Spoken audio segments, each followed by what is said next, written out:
काश मैंने अपनी इस जिंदगी के लिए कुछ आगे भेजा होता।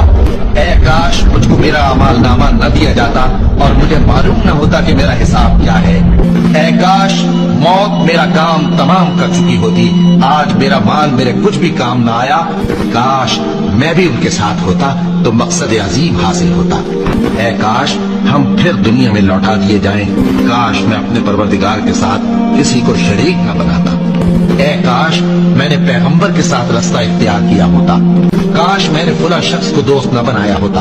ऐ काश हम अल्लाह की फरमाबरदारी करते और रसूल सल्लल्लाहु अलैहि वसल्लम का हुक्म मानते। कहो कि भला देखो तो, अगर ये कुरान अल्लाह की तरफ से हो फिर भी तुम इससे इनकार करो तो उससे बढ़कर कौन गुमराह है जो हक की मुखालिफत में दूर निकल गया हो। हम अनकरीब उनको अतराफ आलम में भी और खुद उनकी जात में भी अपनी निशानियां दिखाएंगे, यहाँ तक कि उन पर जाहिर हो जाएगा कि कुरान हक है। क्या तुमको ये काफी नहीं कि तुम्हारा परवरदिगार हर चीज से खबरदार है? देखो ये अपने परवरदिगार के रूबरू हाजिर होने से शक में है। सुन रखो कि वो हर चीज का इहाता किए हुए